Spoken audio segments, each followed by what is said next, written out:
안녕하세요. 시청자 여러분의 소중한 시간을 함께 해주심에 감사드립니다. 여러분의 끝없는 사랑과 많은 댓글들은 저에게 큰 힘이 되고 있습니다. 오늘은 7월 12일 수요일입니다. 세계가 급변하고 있는 가운데 우크라이나 전쟁이 확연하게 전환점을 돌고 있습니다. 미국을 비롯한 나토 회원국들은 이제 대놓고 우크라이나를 지원하기 시작했습니다.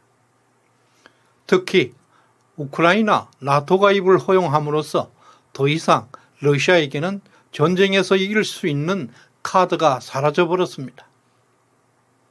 아시아의 두 강국 한국과 일본이 일찌감치 우크라이나를 지원하는 것이 신의 한 수가 되고 있습니다.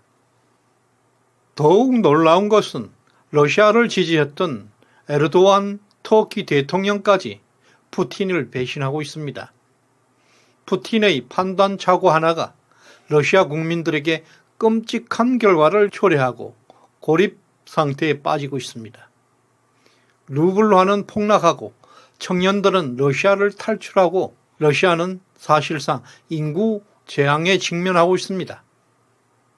이런 전환의 시대, 또한 우리나라에게 예상치 못한 기회가 찾아오고 있습니다. 지금 세계 강대국들은 러시아의 동결된 자산에 주목하고 있습니다. 이것이 바로 전쟁의 종말이고 새로운 시작의 신호입니다. 에르도안의 터키에는 나토 회원국이면서 러시아 푸틴의 친구였습니다. 그동안 스웨덴의 나토 가입을 반대했던 에르도안이 갑자기 스웨덴의 나토 가입에 찬성하고 있습니다. 푸틴 러시아 대통령에게 큰 타격을 주고 푸틴에게는 이제 북한의 김정은만 동지로 남아 있습니다. 이것은 우러 전쟁에서 우크라이나가 매우 우세하다는 것을 반증하는 것입니다. 또 더 충격적인 사실은 이번 나토 회의에서 우크라이나가 나토 회원국의 지위를 얻게 되었다는 것입니다. 푸틴에게는 청천벽력 같은 소식입니다. 이제 나토가 붕괴되지 않는 한 러시아는 전쟁에서 이길 수 없습니다.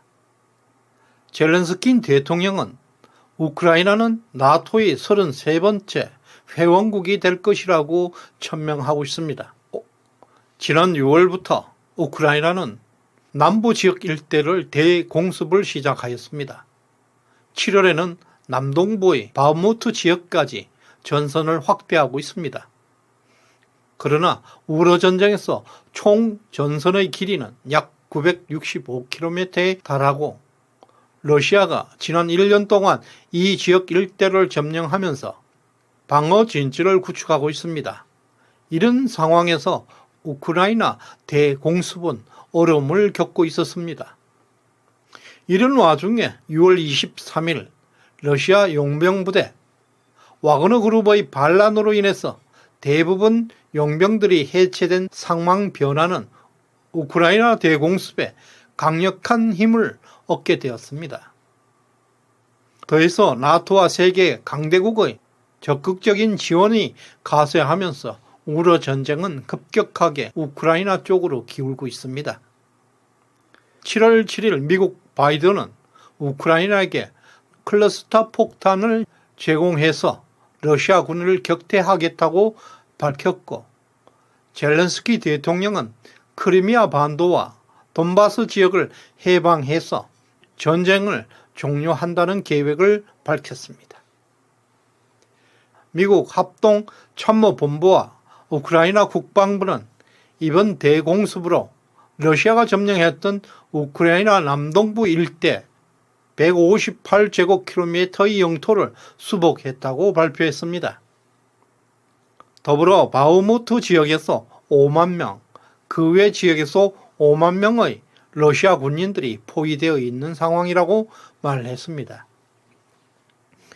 이런 불리한 전쟁 상황은 당장 러시아 경제에 직격탄이 되고 있습니다.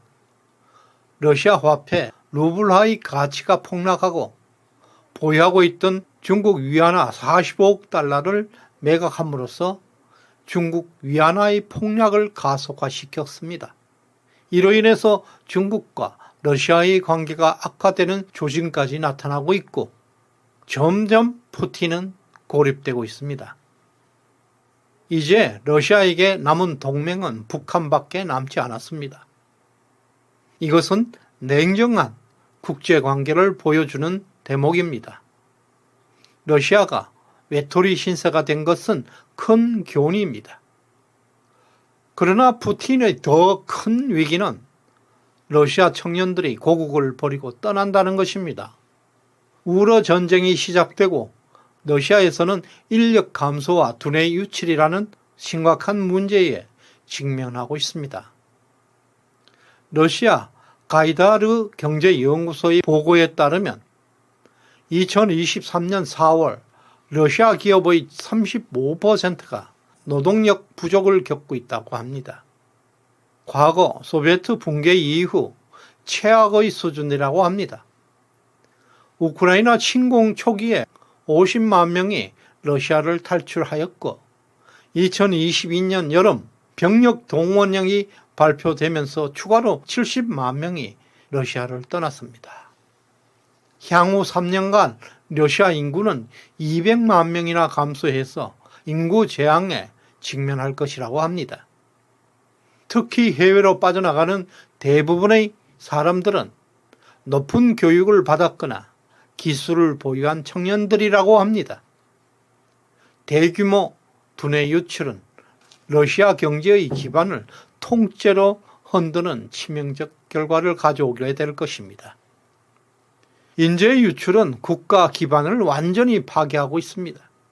이미 러시아 인구 중에서 15세, 30세까지 청년 인구는 전체 인구의 15.9%에 불과하고 러시아는 절대적으로 남성이 부족해서 심각한 인구 절벽으로 두 번째 아이를 낳는 여성에게 $9,000를 지급하는 정책까지 도입하고 있습니다. 이로 인해서 러시아는 늦어도 3년 내지 5년 이내 인구 재앙으로 수년의 러시아는 이빨 빠진 토끼 역할도 못할 지위로 추락할 수 있습니다. 러시아 추락은 현재 작동하고 있는 북한, 중국, 러시아 신냉전 동맹이 와해될 수밖에 없을 것입니다. 따라서 북한에게 유일한 동맹은 중국만 남게 될 것입니다. 우리는 윤석열 정부가 강공 드라이브를 걸고 있는 북한 흡수 통일론에 주목할 필요가 있습니다. 베를린 장벽이 한순간에 무너진 것처럼 한반도 통일도 어느 날 새벽 갑자기 다가올 수도 있습니다. 현재 윤석열 대통령은 두 번째 나토 회의에 참석하고 있습니다.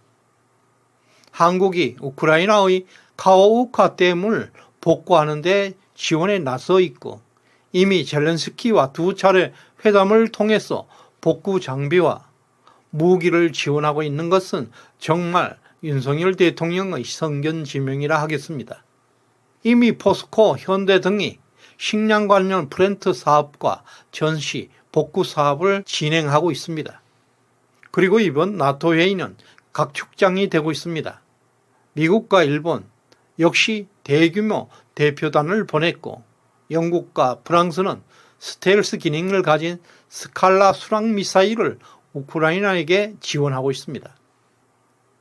나토 회원국의 적극적인 지원 뒤에는 단순한 설린 외교 이상의 실리 외교와 국제적 위상을 겨냥한 계산이 깔려 있습니다. 이미 서방 진영 강대국들은 자국의 이익을 위해서 숟가락을 들고 덤비고 있습니다. 파이낸스 크라임 뉴스에 따르면 동결된 러시아 정부 자산이 무려 3천억 달러, 러시아 올리가키들의 자산 300억 내지 700억 달러에 달하고 있다고 합니다. 우리 원희룡 국토부 장관은 우크라이나 복구 사업과 관련해서 몇 차례 우크라이나를 다녀왔습니다.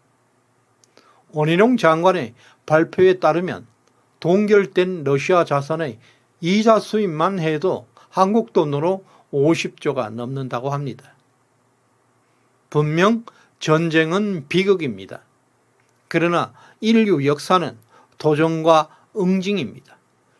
러시아 독재자 푸틴의 침공에 대해서 세계는 지금 응징하고 있습니다.